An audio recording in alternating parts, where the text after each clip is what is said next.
Hello. Why did um, you're the one that is on the screen now, Benny, on my screen as the speaker for some reason. Do you see me? Yes, you can see me. Okay, I'll try to do it this way. So, hi, everybody. So good to see you again. See familiar faces.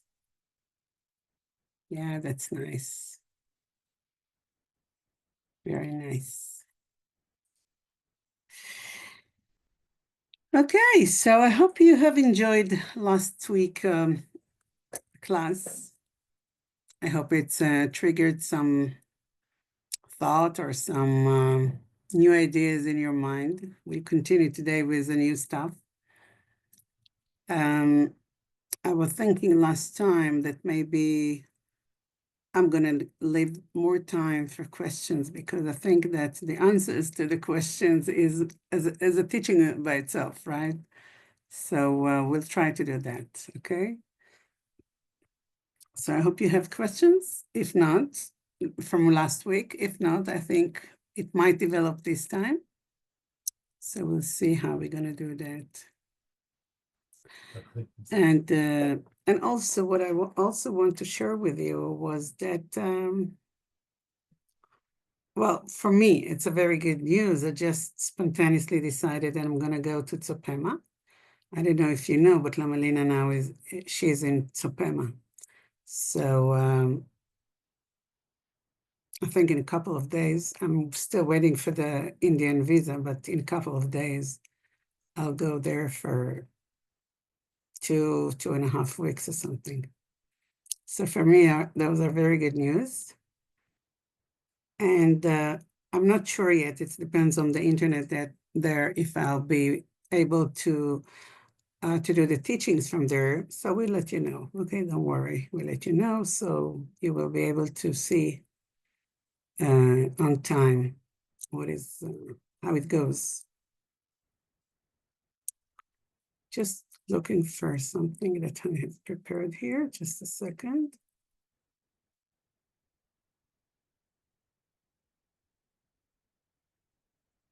Sharing? Oh, no, it's not going to be sharing. It's going to be something else.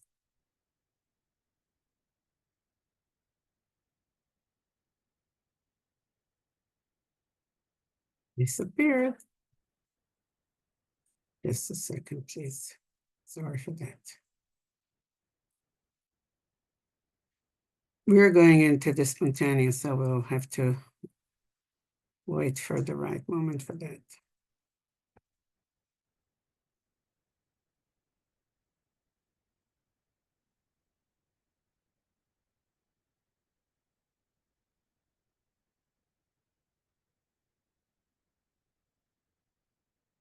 Okay, we can't find it, so never mind.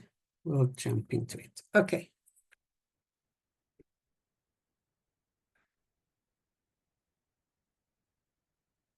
We're thinking about bringing something new to the table, which is something that is more familiar outside of this Sangha, the Lamalina Sangha, which is basically the prayer for the opening of classes. I don't know how familiar are you with other lineages, but usually what happens is that when we teach, I mean, the teacher are teaching, so usually the students are given some kind of mandala, which is a request, please give us the teaching. That's what they do. I mean, they do it in a very ceremonial way, but this is basically what it does. Okay, just give me the teaching. And then the teacher and the student go together to the refuge, bringing up the bodhicitta. And also there is a sense of Guru Yoga there that combines the whole path together. So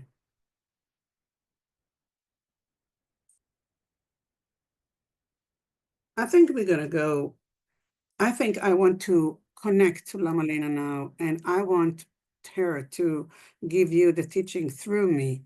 So we'll go with the mandala. Okay, I'll give Lama Lena a mandala now, so you can join me if you know how to do that. Usually, what we do, it's we do the mudra. Mudra, it's a hand gesture that it's not only something for the ritual because it also triggers a specific point, acupuncture point, we can call them, and represent a lot of things that maybe one day we'll go over that because the mandala is so elaborated.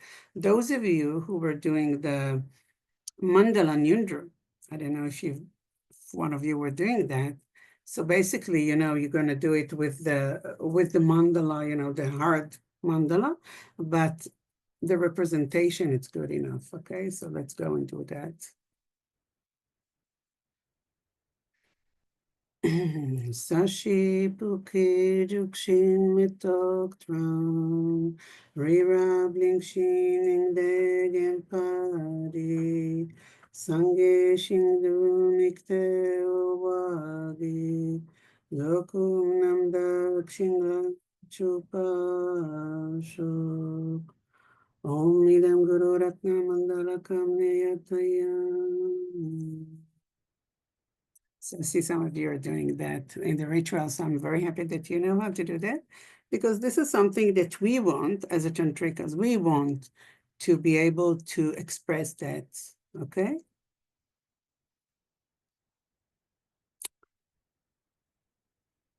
All right, so last week, what we have discussed is that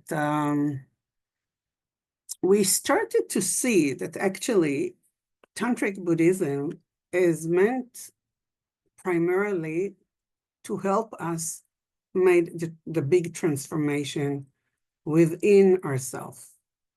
If you just notice, I didn't say within our mind, okay? Because the transformation, as we discussed, takes place in 3 levels, right? It's the level of the body, the level of the speech, and the level of the mind. Only when we have those 3 levels, although it's one as a whole, but only when we have the transformation for those 3 levels, we can say that we have realizations, or we have transformed into the Dharmakaya, Sambhogakaya, and Nirmanakaya.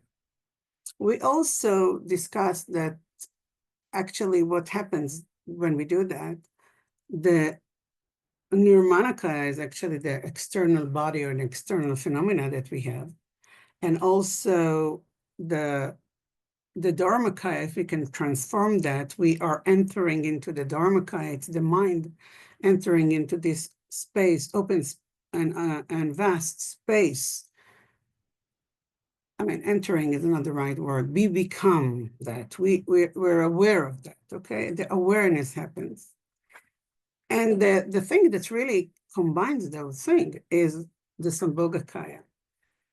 And when we talk about Sambhogakaya, if we know that we talk about the mind, it's mainly the thoughts or mainly the primarily where we are headed. I mean, our head is in our mind right now, although it's not the mind, right? But we are so used, especially in the Western culture, we're so used to think, to understand, and to do something that has to do with a lot of thinking, a lot of ritual, a lot of chanting and sadhana chanting, for example. But when we go to the Sambhogakaya, we actually dive into a totally different level that we usually don't go there, which is more of what we call the energy body, which is something that some of us are unable to connect with that. We also discussed that if we look at the path, okay, the whole path, not only the tantric path. So we start somewhere, basically in the renunciation, some kind of renunciation, the strong feeling that we want to emerge, that we want to come to a different place, okay? And then the bodhicitta, of course, that we're not doing it that only for ourselves, but also to others. And also the understanding some kind of level of understanding of emptiness, or understanding the true level of the Dharmakaya. And if you can see, when I spoke about it right now at the beginning of the path, what is happening is that it's more of a level of understanding, which is a totally different from something that is embedded in our core being. It can be embedded in our core being in our mind. It can be embedded in our core being in the body, and it's or the energy body, and it's can be embedded in the surrounding and the phenomena, in the something which is out, what is as if it's outside of me, although there is nothing outside of us. It's all a projection, or everything is non-dual. And we discussed that from the psychology point of view. What we know is that we have the conscious mind, which is what we think with. It's the way we perceive the world, the way we act. It's everything that has to do with the cultural values, teachings, knowledge that we have. Everything is embedded in the consciousness. And then there is a thread, a very thin thread, non-visible, of course. And there is the unconsciousness. And as we discussed last week, most of what is happening in our life is being influenced by the unconsciousness, but we're not aware of that because it's unconscious, of course.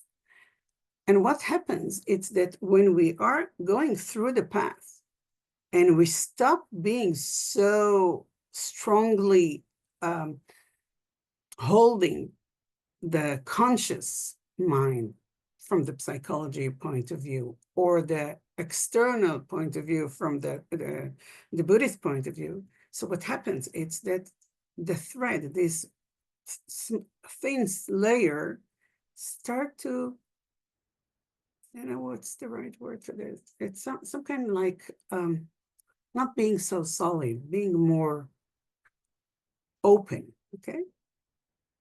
And then when we have those glimpses, and I'm sure all of you have those glimpses, it's like an openness in this thread, and this openness provides us some kind of experience, which is always has to do with sensations and feelings. When we are down the road on the path, and we have been exposed to Dzogchen and Mahamudra, we will call that Nyam. Nyam, as you all know, this is a meditative experience, okay? There are different Nyams. Most of us are being exposed to nice Nyams, those that we are getting attached to. But many Nyams can be not so nice. I just had a conversation with one of our friends from the Sangha yesterday, and she is doing some kind of a specific Roshan right now. And she is experiencing a lot of hard, I mean, the phrase that she was using, it's like, it's unbearable what is happening in her life. And of course, those are Nyams. But from her point of view, at those points where she had those experiences, this is life. This is an experience. This is the truth. This is the reality from her point of view, right? So, as we said, we start with the renunciation, then we go into developing some kind of bodhicitta, and then more and more understanding of emptiness, and we slide into the Mahayana with those practices that most of us familiar with, like, for example, Tonglen or Lo Jones, different kind of Lo Jones. I don't know if you know, but Tonglen and Lo Jones are actually, they are on the border in between the Mahayana and the Tantric path. They're actually they used to be very secret. Now, everybody said if they are Buddhists, they know what is Tonglen, no problem. Everybody knows what is this. But it used to be more of a door entry to the tantric practices. So if you look at Tonglen, if you're familiar with the Tonglen, what do we have there? We see the suffering, okay? We see somebody suffering. It can be us, but it's somebody suffering. It can be an animal or a person that we know or don't know, some kind of visual understanding of the six realms. We see suffering. And then when we see the suffering and we want to eliminate that, what we do is we inhale, and then with the inhalation, something happens. It depends on the lineage. Some of them are popping, like Lama Lina does. Some of them are just getting into on a flame of a candle, and many other lineages. But see what happens? Do you remember that we already discussed the fact that we try to make some kind of a connection to the body? So do you understand how Tonglen already creating this entrance of us into the internal body, okay?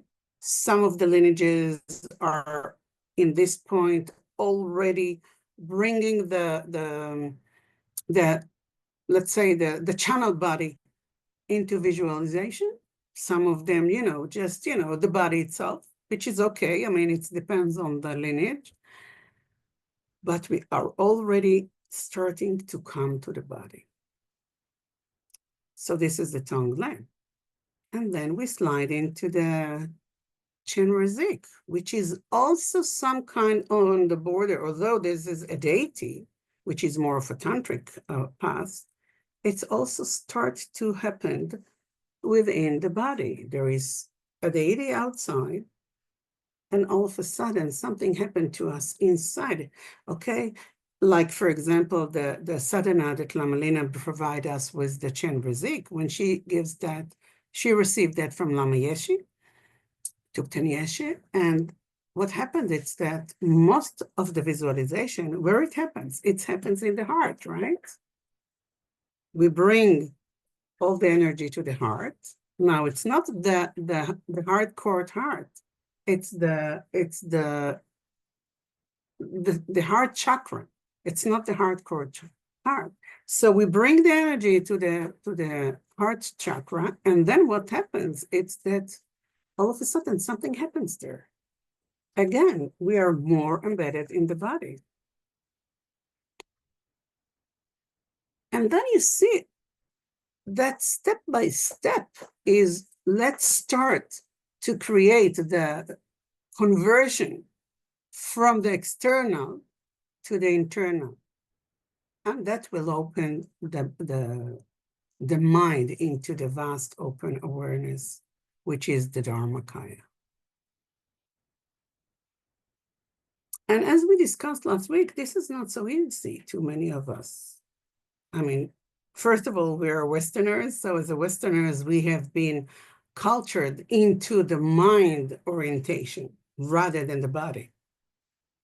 So what are we going to do about that? Not to mention those that of us that have a trauma in the body and that's experienced a bad experience. Well, actually, I don't know if you are part of the Vajra World WhatsApp group, but it was very interesting. Today, I think it was Amanda. She said, I think it was Amanda, I'm not sure. She wrote a question in the Vajra World group. She said, I'm doing a Drupcho now. Drupcho is in the Drikum Kagyu mainly. I think she's doing it. I guess she's doing the Vajra Kilaya because that's what's happening now with Garaja Rinpoche, right? So she's doing the Drupcho, and a fear came up, and this fear was, holding her, and she didn't know what to do. Should I continue? Should I stop? What should I do? Now, where do you feel the fear? Where do you feel the fear? We don't feel the fear in the mind, meaning like in the thought. If it was just a thought, so, a thought comes in, comes out, evaporated, another one comes in, comes out. So it would have changed, right? But when when you feel it, the sensation are in the body. Usually, most of us, when we feel fear, it's either in the what we call stomach, which is not stomach, it's in the belly button chakra, or in the heart. Some of us are feeling the fear here in the throat. So you already see what's happening. The sensations, the feelings is in the body. Although we call that a fear. I mean, a fear is something that has to do, I'm afraid from something or of something. If there is a snake, I'm afraid from the snake. But if there is a sensation of a fear, even if we don't know what's happening, that's exactly what is happening in the process of trauma that is embedded in the body. And from the psychology point of view, if we would have done some kind of a session of a psychotherapist session, trauma, working with the trauma, it will be try to work with this fear, try to work with this sensation. But what are we going to do now? When I'm in my drupchen, I'm in my retreat cabin, what I'm going to do with that? So there are different, I would say, practices, although it's not only practices, but different practices that has been subscribed to the patient that having those kind of sensation. So if you saw the answer that I gave Amanda was like, if you did the working with emotion, Rushen, the retreat with Lamalina, so you know how to work with the fear, because that's what we learn how to do that. This is a Nyundro, this is a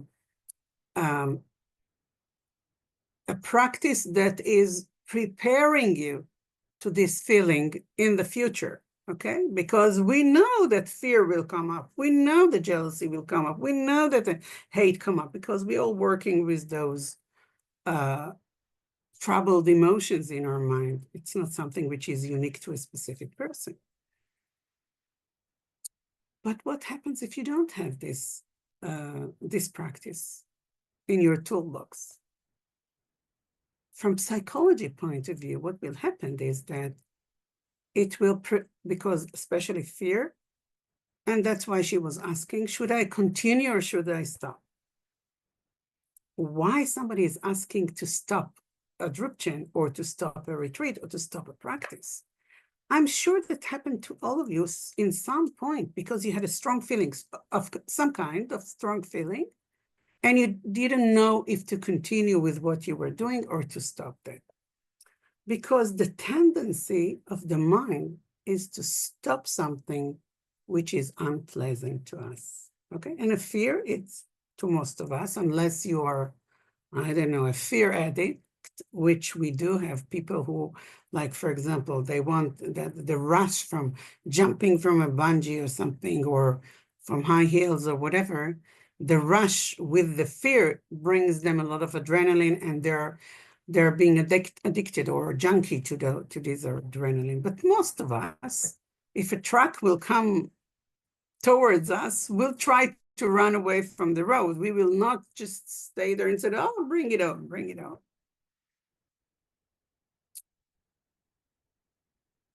So when you enter into the tantric path, one should know, and that's from a conceptual point of view, one should know what is behind the scenes, okay? What is in the unconsciousness? Because those fears, jealousies, hatreds, I don't know, all kind of emotions, you know, the depression, all those will come up. There are different angles to look at it. From the, I would say, more common tantric paths lineages, we look at it as of purification. So what does it mean to purify something? I mean, you're not going, with some kind of a cloth and purify the water or purify the body. What happens is that those karmic winds, again, winds, it's energy in the body, create some kind of experience, sensations, feelings. When they come up, those feelings or sensation, when they come up, we label them fear. We label them, I don't know, depression. We label them jealousy or envy. We label them, I don't know, hatred. And if you have the tool of working with emotion, you can see how you change them. I mean, it's not actually in working with emotions, we don't change them. In working with emotion, we learn how to be with them, and they just evaporated. And all of a sudden, those feelings are not there anymore. But not anyone, I mean, not everybody can stay in the fourth step of working with emotions. Most of us will go to the first stage and the second stage. I'm not going to go and give you the details about the working with emotions right now, but I do want to let you know that after this course, I will do working with emotion with the 5 Dhyani Buddhas, which is creating the mandala and being more familiar with those practices, not going to the dzogchen part, that will be maybe later, but doing the first 2 or 3 stages, because the fourth one is the dzogchen one. So what happens if you don't have this tool in your toolbox? You want to avoid that. You don't want to feel fear. You don't want to feel jealousy. You don't want those feelings. We are moving unconsciously into the part that we are preventing ourselves from the practice. Like, stop it. Oh, should I stop the drip check? Or I'm not going to sit on my cushion because I have these feelings, like strong feelings of dissociation, for example. Last week we discussed that. When we are preventing ourselves to sit on the cushion and having those feelings or those sensations, what happens? It's we stop the purification process. That's what happens. Because the purification process, those practices, like the Drupchen, Drupcho or Drupchen, which is a little different, or a tantric retreat, or Vajrasattva purification, or it can be every sadhana that we practice and then we stay there. Each one of them has been designed to purify our karmic winds. That's part of the process. Actually, there are 2 purposes in each one of the tantric practices too. And it's just different practice. The first one is to purify the karmic winds. And the second one is to cultivate a lot of gewa. I won't call it a lot of, I mean, let's call it gewa because Lamalina doesn't like the other words, okay? So it's to get rid of those black karmic seeds and to accumulate a lot of good seeds, right? And what happens if you take, I don't know, a glass of water and you strain those black seeds from the water, you take them out, and you pour more of very fresh, clean water to the water, what will happen? A dirty glass of water will become more and more clear and more suitable, right? And you look at this glass and said, oh, I want to drink that. But before that, you didn't want to drink that. And that's exactly what happened to us from our mood, I will say, from our sensation, but also it affects our mood. People are asking me about the Vajrasattva retreat. I don't know. There are new faces here. So I did a 3 month retreat of accumulating 100,000 of the long mantra of Vajrasattva. But it wasn't only the accumulation. The process there was totally different. The accumulation of the mantra is only part of it, okay? The process of the purification is so strong that within those days or those sessions, I was like, it was a roller coaster. 1 minute I was high, and the next minute I was down. I was like devastated. So you learn how to balance that, and you learn to see how it works and how it's purify you, because the purpose of Vajrasattva practices mainly designated and mainly aimed to the purification. There are other purification processes that I will not talk about them now. So what happens? What happens if you know that this fear, now this is a knowledge, right? This is prerequisite to know before you jump into the practice. You know that you're going to have a lot of those experiences. And not only that you know that this is, I will say, a good sign. That's what I told you yesterday, as I discussed that with one of my friends, that she had a lot of disturbance emotions, okay, because she's practicing something that is designated to arouse those disturbing emotions. So she is purifying them. Now, I just had to remind her that this is a purification process, and all of a sudden, whoop, the whole attitude was changed. So please bear in mind, if you're a tantrika and you're practicing tantric practices, whatever the tantric practices are, from the psychology point of view, you will want to run away when you have those nyams, when you have those disturbance emotions. But from a tantrika point of view, you want to say, bring it on, bring it on. Don't do it on the middle of the road to the truck.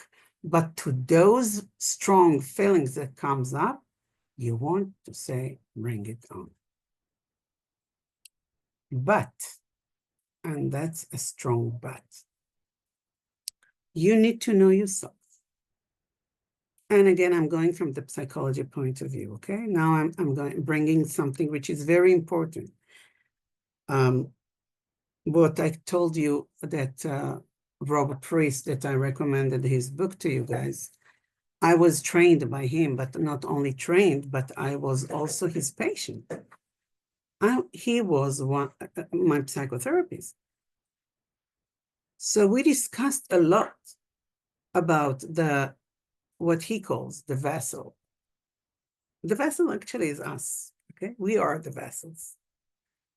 In order to be able to practice Tantra and to practice hardcore Tantra, we haven't discussed yet the hardcore Tantra. This is what I'm talking about is not hardcore Tantra. Those are not extreme practices. Tantra has a bulk of extreme practices that have a meaning and they have a purpose. And the teacher will not give you those practices if you're not a suitable vessel, if you're not ready. And that's why my but is so strong, because someone has to have the self-identity and the self-confidence in order to practice Tantra. I've seen people, a lot of people, that are coming to Tantra, or coming to Buddhism in general, and then dive, of course, into Tantra, in order to fix their psychological issues. Many of them ran away because it was the psychological issues just has been increased, of course, because this is, if you're not a suitable vessel, you cannot practice Tantra, because it will it's like a flame. It will ignite those psychological issues. And you have to remember, there is a reason why it's been igniting, because this is a purification process. I mean, you will not go to do some kind of, I don't know, very extreme practice if you're not ready, right? So why diving into Tantra? It's so common those days, because back then, in order to receive initiation from a teacher, he needed to know you. There was a relationship between the teacher and the students, and he could see if you are a right vessel for that.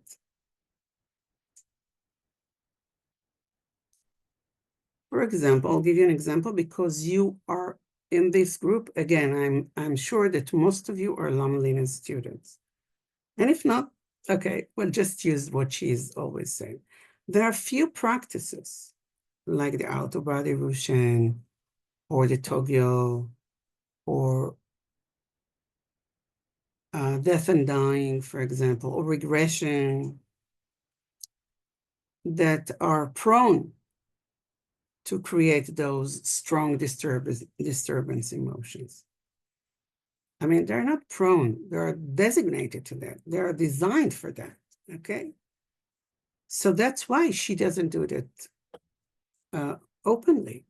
And she wants to know the students that, for specifically for the outer body Rushan, or of course the photogya. She wants to know the person. She wants to know if this person is a suitable vessel.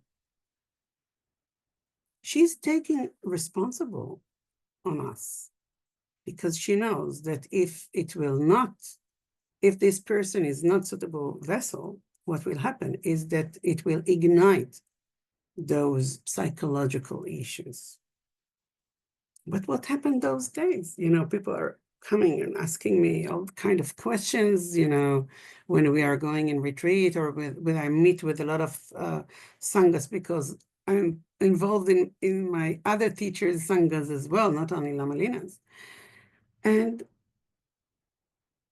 they want to jump again and again into the more advanced practices. Are you ready? Those intimate relationship that we used to have with teachers are no longer exists. We're receiving so much online. There are few rare teachers who is taking the time, like Lama Lina, to do the Zoom and to get to know you even through the Zoom, or to do onboard retreats so she can know you while doing the retreat. So my first advice to you, if you want to develop a relationship with a teacher, don't stay online. Jump on the plane or your car, and when they are doing retreats, go there. Not only for the nice initiations, empowerments, or all kind of those. Jump there. Try to develop a relationship with a teacher, because only then you will know that you are safe. Oh, well, of course, genuine teacher, qualified teacher, not any teacher on the road. We just been in retreat with Lama Lina in Europe now, in Germany, and then in Netherlands. And I mean, she and I have discussed she wanted me to do some kind of initiations to her students to different levels. And we discussed that. And then I can see some people that were there in the retreat. So do you remember what she said? All of a sudden, she discussed something about initiation, and then she said to me, Lupundori, you have to be careful to whom you give the initiation. Why she did that? Do you understand that? She was protecting me, of course, because the teacher and the students are becoming as one when they're receiving the initiation, but most of it, because of her amazing, strong compassion, she was protecting the person that might receive the initiation. Because if there are relationships between teacher and a student, the teacher can see if this student is qualified to receive this practice. So there always comes up with the question, if this is strong hazardness here, because those practices can create a lot of mental issues, so why all those amazing teachers gives initiations online here and there? They don't have any relationship with the students. Of course, this is a very valid question.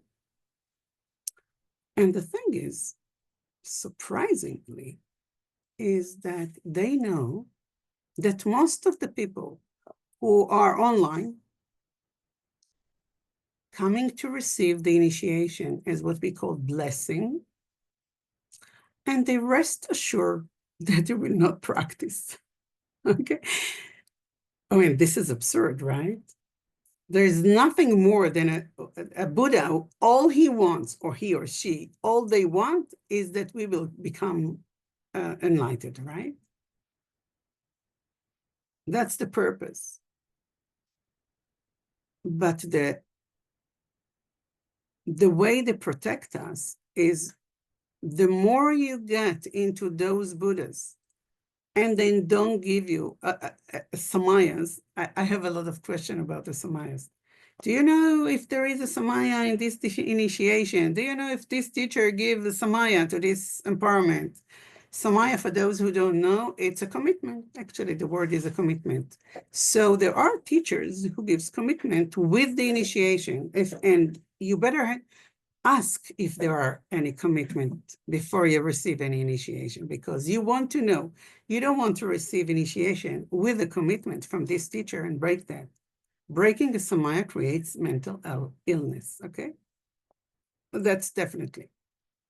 So if you know that there are no samayas, you know that this teacher is protecting you, and they don't give the commitment, the samaya, because they don't want to expose you to that you will be exposed to the danger that this practice might cause. Do you see it from a different angle? And what we are doing, we are running after those initiations, we're running after those empowerment, and we think that the more empowerment and initiation that we will receive, the more practices that we'll put on our belt. Oh, I received this initiation. Oh, this one gave me this one. Oh, this one gave me this one. And I was like that. I can promise you that. So we are more, we fall into this materialized spirituality.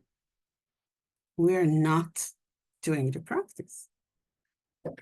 And in order to have this steering in the karmic winds that create the purification, which is amazing.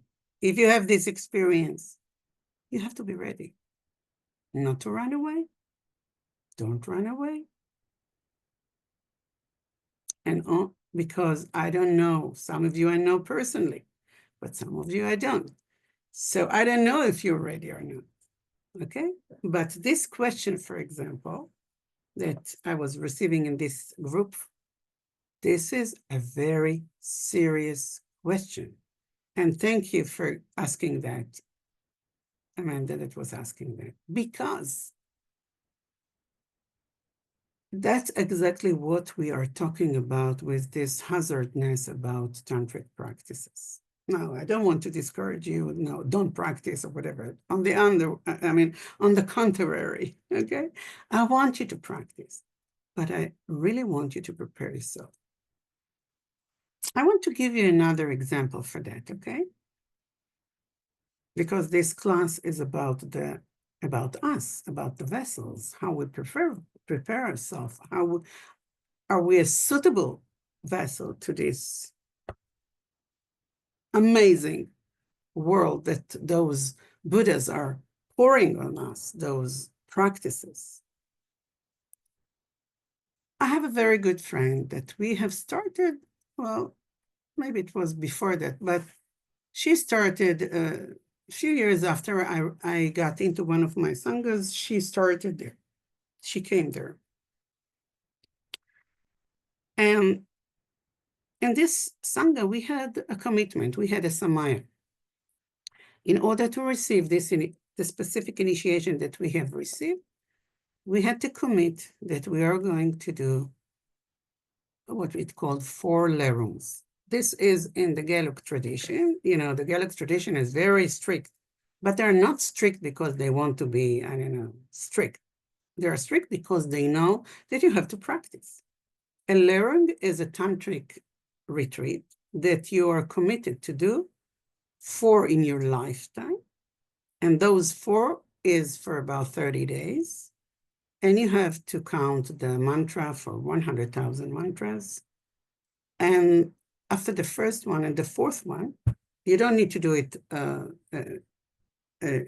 mean, you can do it separately on your lifetime, 1, 1, 1, and 1. And you choose when to do it. Nobody tells you when to do it. But after the first one and the 4th one, you have to do a very elaborated fire puja. When I say elaborated, it's 2 days preparation, and the ceremony takes about 6 hours, okay? So this is not a small fire puja. And I remember one day she came to me and asked me a question, and I said to her, you know, you took a commitment. It's not for the teacher. It's only for you. Because if you break a commitment, the one that will, the consequences that will come into your life, you will not see the connection between breaking a commitment here and having those consequences there, because karmic winds work in totally different way. Well, maybe one day I will give you the teaching on how karma works with it, which is my favorite teaching ever, okay? You will not see the correlation, but the commitment, although it was given to the teacher, it's in your mind. It's in your mind that you know that you broke those commitments. And she decided to go and do the 4th one, which was, you know, not so convenient to her. And I could see how, when she did it, how it changed the whole, I would say, course of her practice. She made amazing teachers. She is doing amazingly. Because what happened is that she created herself, not externally, the vessel for that. And that's very important.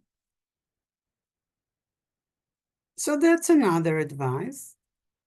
The first one was, be careful what initiation you take, and ask this, what are the samayas, what are the commitments there, and don't take something that you don't think that you will be following.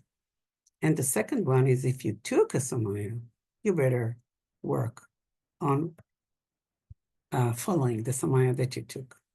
There are ways to get out of the samaya if you can't do that, but you have to be in relationship with the teacher in order to, it's not breaking the samaya, it's in order to leave the samaya, this one, and to do something else.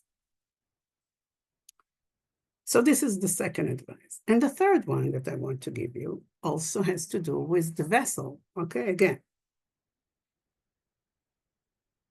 Again, if you're a Lama Lina student, you know she's sometimes, when she recognizes somebody else's trauma because of the description they give her through the Q&A that she's in the Zoom, okay? Somebody is giving a description, and of course, I mean, a qualified teacher or a qualified psychotherapist can see exactly where the trauma is.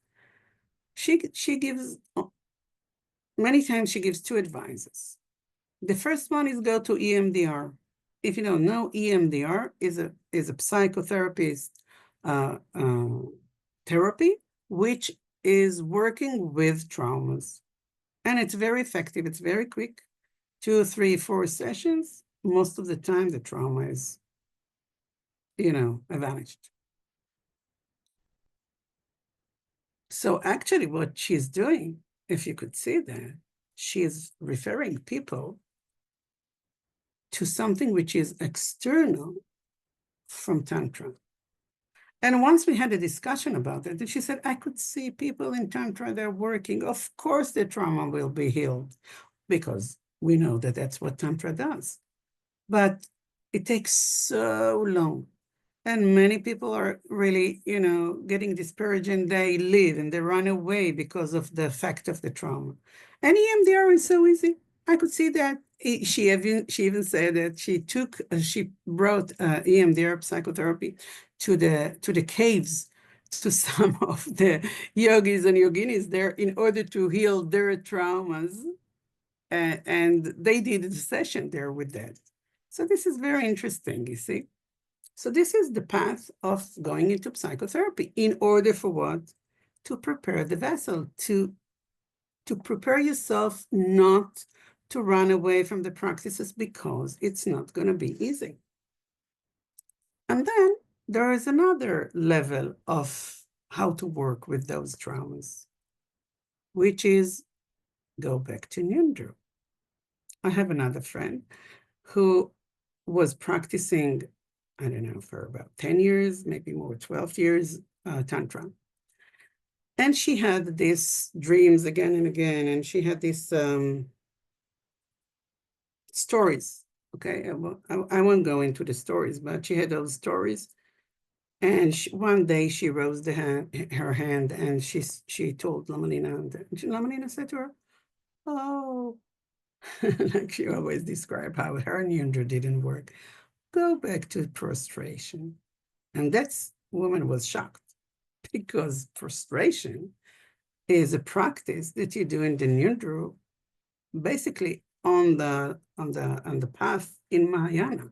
It's prerequisite to receive the initiation, to open the door of Tantra.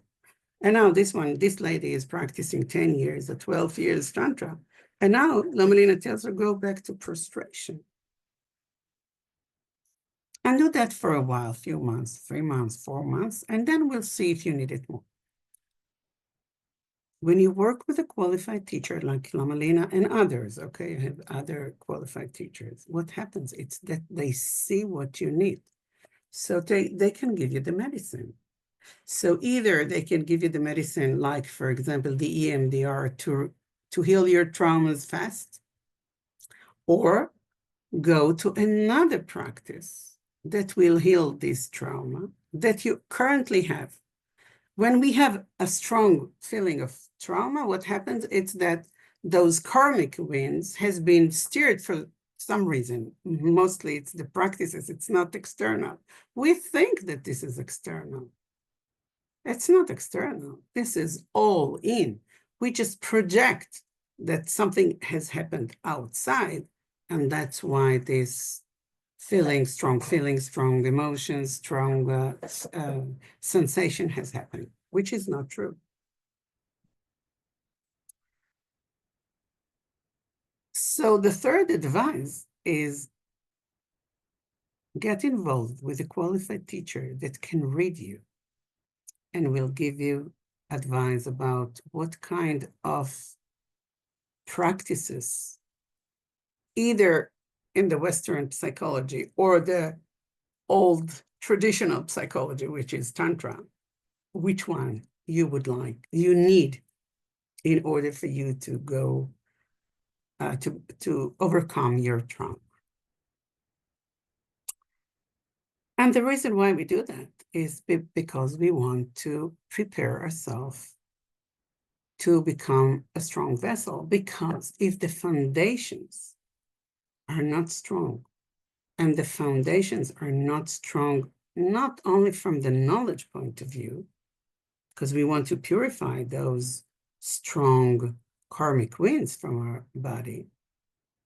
I mean, it's not from our body, it's from our karmic channel, from our channels, but we're feeling that in our body, okay? So everything will collapse if the foundation are not there. It's like a house, if there are no strong foundation, the house will collapse. And we will collapse, either physically or mentally. And we don't want that.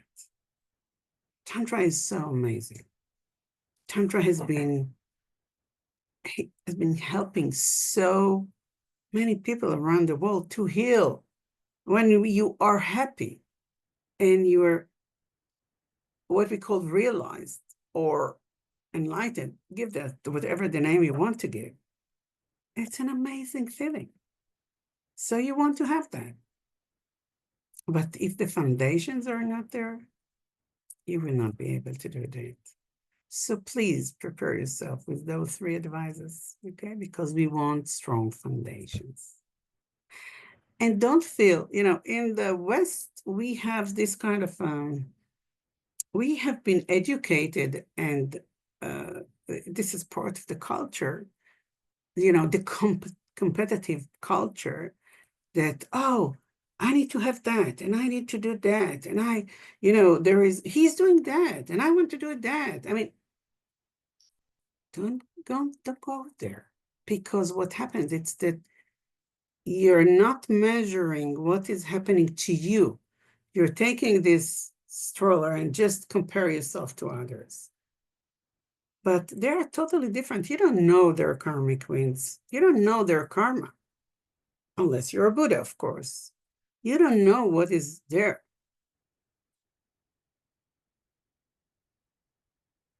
Don't compare yourself to others.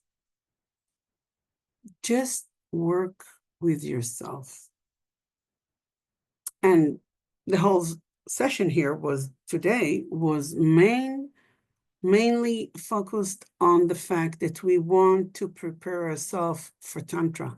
Even if I'm practicing, 20 years of Tantra, I always check where is my mental health issues are currently happening. Not where, in the sense if it's in my cheek or in my hand.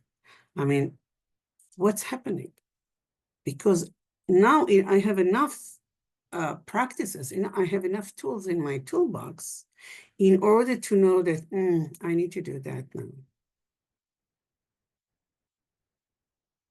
I remember, when was that? I think it was 2000, I think 5 years ago, 6 years ago, 5 years ago. I've been through a very emotional period from various external reasons, but mainly it was some kind of a purification. But when you are in this mental, emotional issue, you don't see that as a purification. And luckily, I was working with Rob at that period of time. And he said to me, we discussed something, and I went to one of my retreats. It's silent, isolated retreat. And he said, I want to give you another practice. And he gave me a specific practice. I remember I went to it with my husband. It was something that has to do with, I had to do a lot of fire.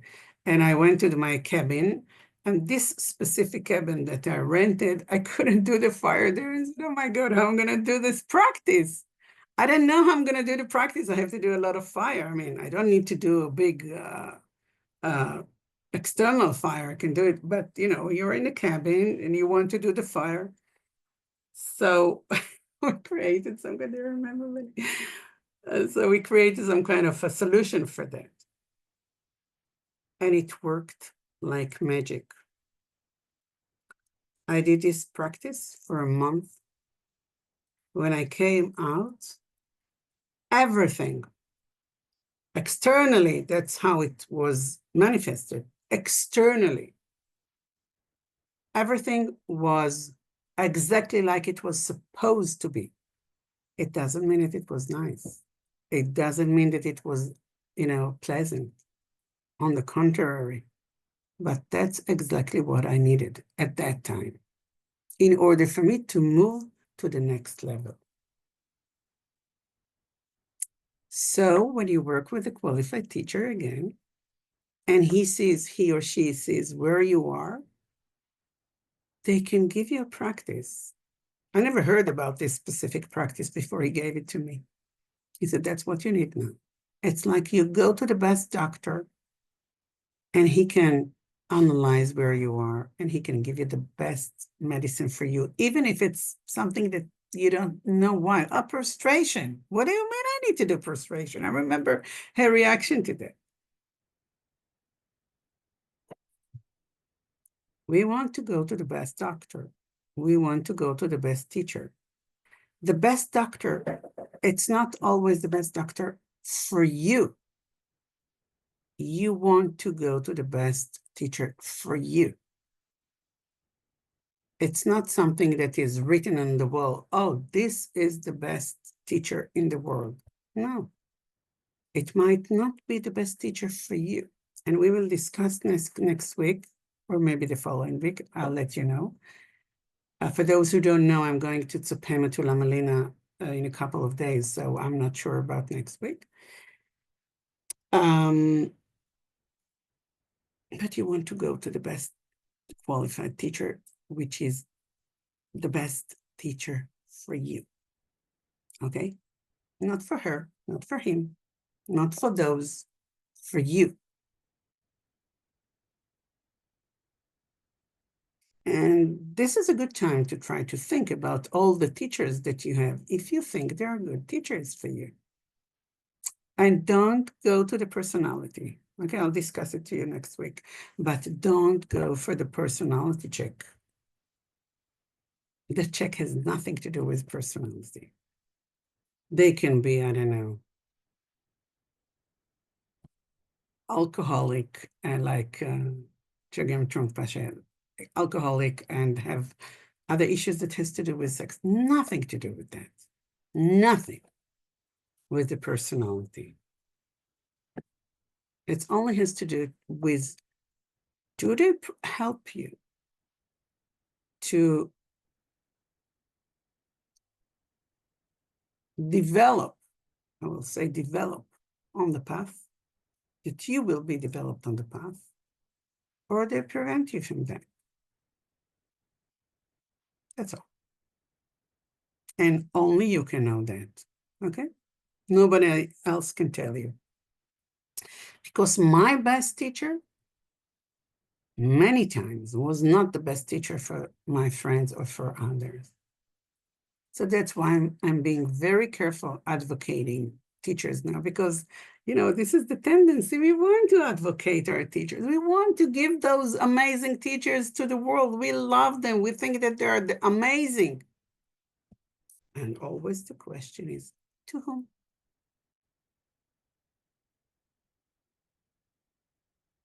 Only you can decide on that.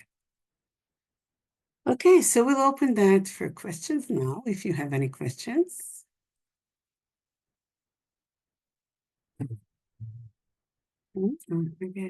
Oh, okay. Hi. Anisha, you want to ask something? Hi. Hi, Lupanla. Thank you so much for this morning. I've been just following recordings mostly, not able to attend online. So the question I have is on the topic of teachers again. I was so wanting to take the empowerments that the Sangha has been posting on this website as well as WhatsApp, and I've been following the conversations. But I did not take the empowerment. As much as I really, really, really need this, I really want this. But the question and maybe that's what I was hoping you could help me with. Maybe I need to have a bigger view, or maybe the view varies by lineage or countries. I don't know. And that's why it helps that you're not exactly a Western teacher. You're actually from Israel. Well, this is still Western culture. Still Western culture. Yeah. True, well, true. La Molina, although she looks so Westerner, she's a Tibetan teacher. Yes, yes. 100%, as you know. 100%, yes. She's a Dzogchen teacher. I mean, I'm talking now about Vajrayana teachers. And and she, through you, have introduced us to many of the Rinpoches, right? To get empowerments from, and the Drupchen, and just so many beautiful Vajrayana things. So the question I have is,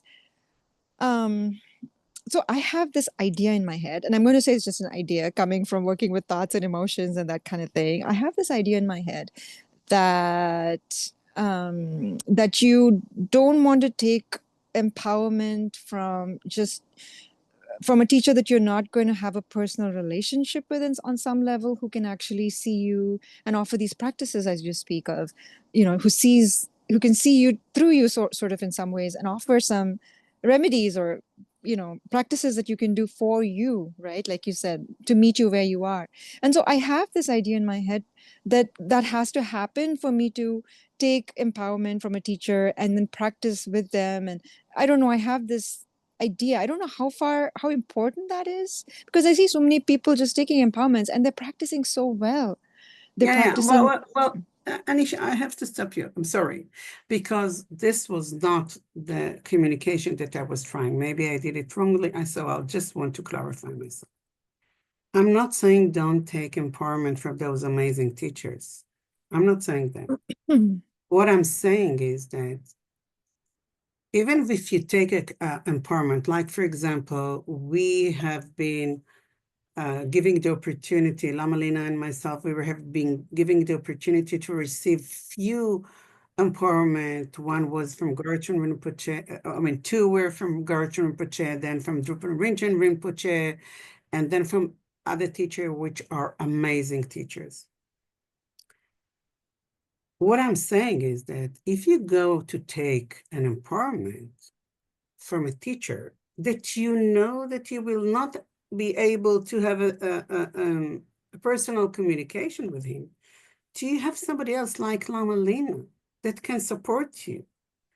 I mean, I'm not saying not to take the empowerments, because as you could see, either Lama Lina or myself, we're not giving the empowerments anymore. I mean, she doesn't give it anymore.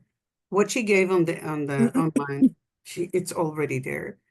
And if I will be giving that in the future or not, this is yet to be decided.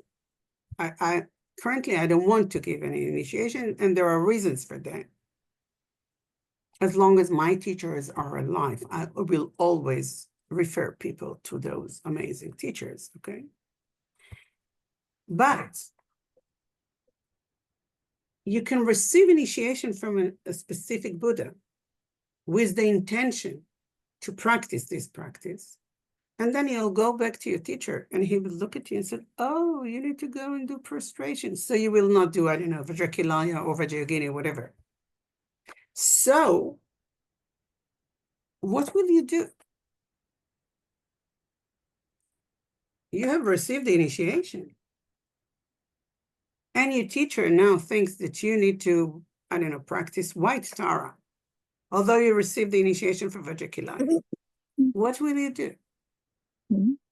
That's a question, right? For me, there is no question.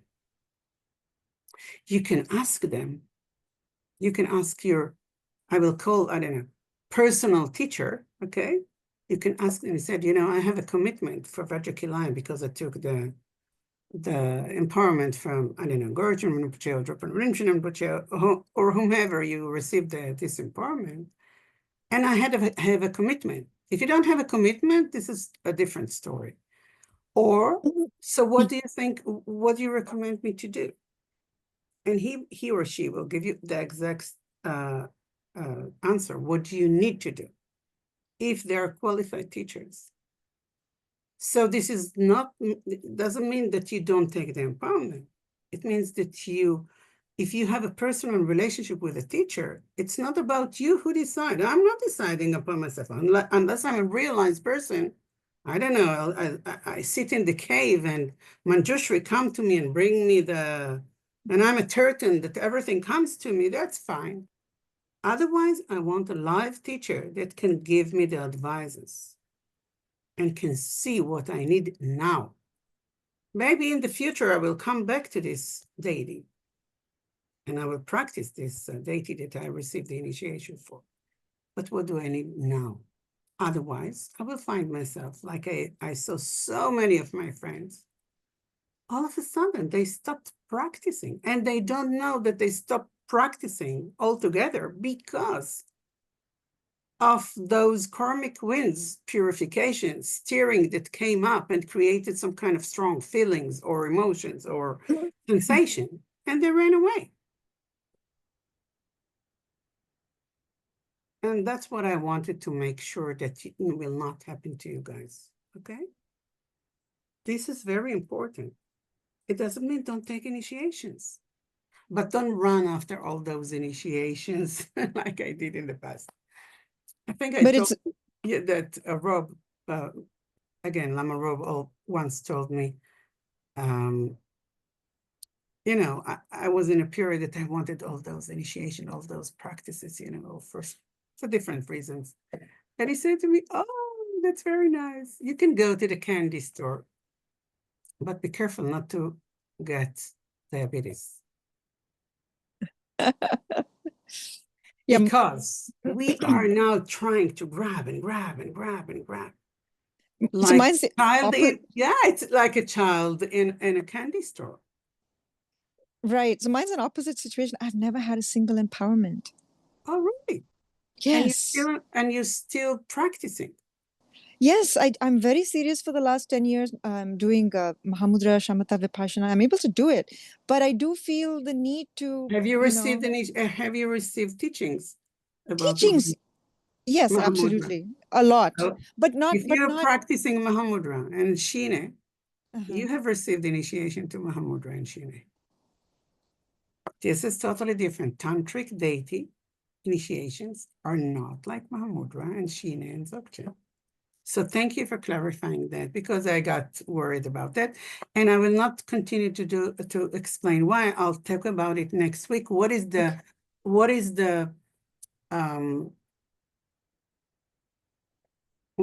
role of the teacher, not only in initiation? Well, I've started to talk about it this time, but I want to go in more depth of that. Thank you so much, Lopanla. That would help me a lot. Yes, but if you're practicing Mahamudra and Shine, Uh-huh. and you have received teachings about Yes. Mahamudra and teaching, so you have received initiation to Mahamudra and Shine. Don't worry. This is not a tantric deity initiation. Don't worry. But I'm wondering if I should take if I get the next opportunity to deepen my practice, to stabilize all of, like, they do it in tandem, they say, right? Doesn't mean one. Well, we'll discuss it next week when we Thank talk you. about the Thank role you. of the teacher. Okay. Venso, hi, how are you? Good to see you. Hello, good to see you, Lopandori, and thank you for your time. I have two questions. One is more technical, that has been a question for me since the years, that when we do the the mantra recitation and send out the lights and back, like how do we connect it with the breathing? Because like How to breathing connect to what? I didn't hear. with the breath. How to connect with the breath. Like, is that necessary or? Yes. Or Well, do you remember, like a few minutes ago, I just said that there are different kinds of tantric practices, and some of them are very extreme, right?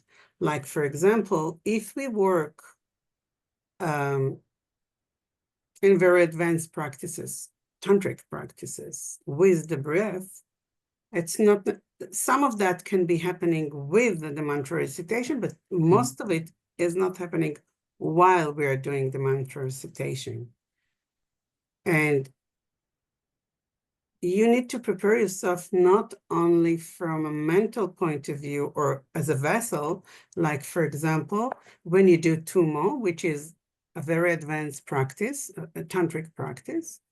So you need to prepare yourself from a body point of view. Like, for example, you need to start doing breath holding like we do in yoga. If you do pranayama in yoga, you know how to do that. You have to start it very easily, because otherwise you're going to get lung and you're not, I mean, this is a very strong practice. But those are very advanced practices, and I don't want to discuss them now, because in order to do that, you really need to work very closely with a teacher, very close. Otherwise, they need to see what's happening to you while you're doing this practice. Otherwise, we will not be able to help you. Okay? Okay, so that was the first question. What was the second one? The other one is that could you talk about the the symbol of the school cup? So it has been like coming up in the last time. Well, we will have a class that will talk about all the symbols, most of the, not all, but most of the symbols. But in general, the skull cup is a symbol. It depends again on the lineage. Some of them, it's just a skull cup. Some of them is white outside and red inside. Some of them holding a blood inside. So different elaboration of the skull cup. And some of the skull cup are not just held by the deity. Some of them are just on the altar or in front of the deity. It's a representation of the male and the female energy that we are trying to combine together again within the body. Okay, every one of us has the male and the female energy, although we're not. I'm not a male, but I have a male energy. So that's a symbol of that. But it's also a symbol of, if a deity holds a skull cup, it's a symbol that he or she, I mean, it's them, because they're always combined together with the female and the male energy. So it's a symbol that they have reached a fully realization of understanding or being in Dharmakaya. Again, there are a lot of issues. I mean, a lot of explanation about those symbols. We'll do a separate class about that. We'll go specific in one of the deities, and we'll go, because we need to know that, because we want to develop not the understanding, the knowledge, understanding what is a skull cup, because it's work on the unconsciously, but also how we develop that in our life. If I want to hold the skull cup, which represents the merging of the male and female energy within my body, I need to understand how to do it, right? And I need to start practicing that. So that's a guideline. That's some kind of door that I want to open and start practicing that. So I will search those practices if that's what I want to reach now. Okay? Mm-hmm. We'll talk about the symbols down the roads, because this is a very advanced teachings about those symbols. Alejandro, how are you? Hi, I'm good. I'm good. A bit cold. It looks like autumn is really arriving to Scotland. So Good. how are you? We're still having Summer. horrible hot here. So I have a very straightforward question, and it's about the Samaya and its meaning. So as you mentioned, many teachers just will give an initiation just as and you can take it as a blessing. And some of the initiations that I've taken had a more strict Samaya, like Purba, for example, and others a very minimal Samaya, like Tara. So it seems that there is a benefit to having a Samaya. So what is the benefit or the effect that the Samaya has in your practice?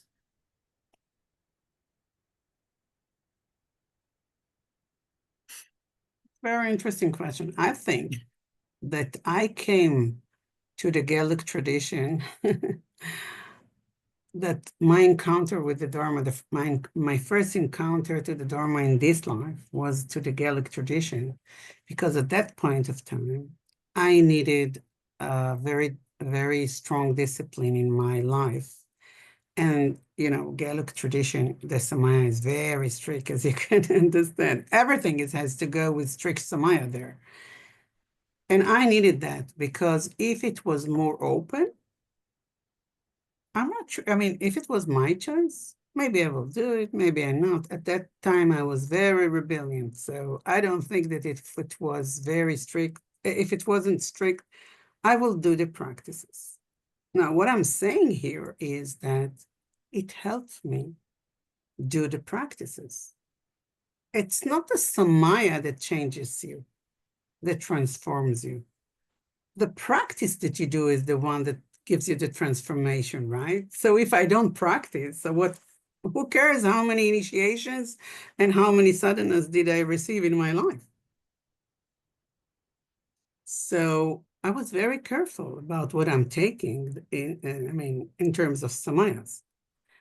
Now, for those of you who are not familiar with the question that Alejandro just had and the answer that I'm giving a lot of explanation about the samayas, we have a teaching. I gave a teaching about the tantric vows. I don't know, maybe a year ago, maybe more. I don't remember when. And this is not uploaded in my YouTube because it's restricted teachings. So if you want that, please write to Lela. If you're here, you can receive that. You have my permission to receive that.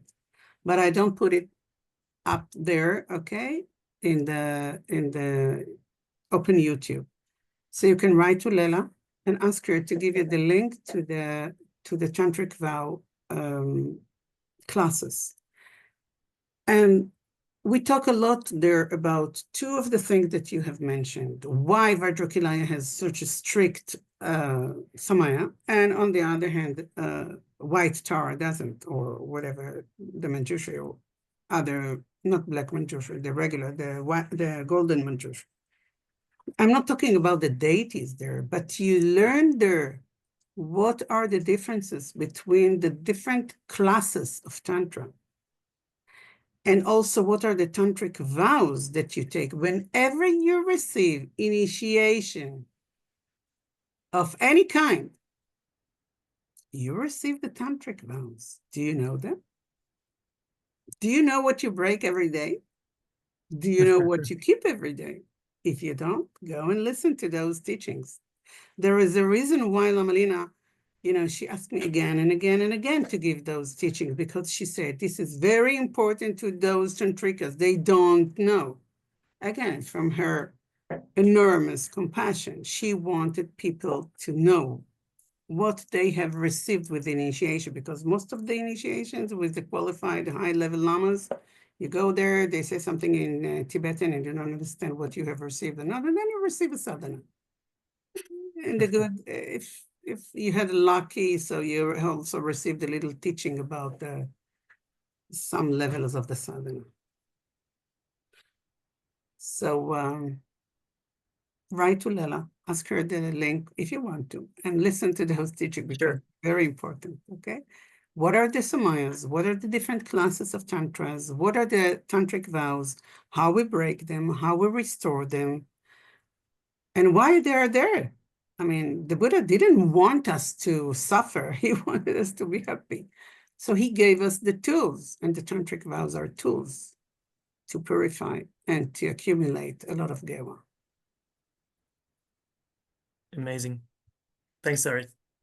All right, so I think we will conclude today. I will let you know in the mail and also in the Vajra World WhatsApp group what will happen next Tuesday. We'll see how I'll go, how we'll arrive to India. Okay, so we'll see, and I also want to see what Lama Lina has in mind, so we'll find out. Let's just dedicate that. And I really want you to help me to dedicate this merit gewa that we have collected here together, that all people in the world will be happy, that every war, wherever it is, every violence that there is outside will be eliminated. And everybody will be happy. We are so interconnected. Gewa dihi nyurdudan chechi salam gopasho.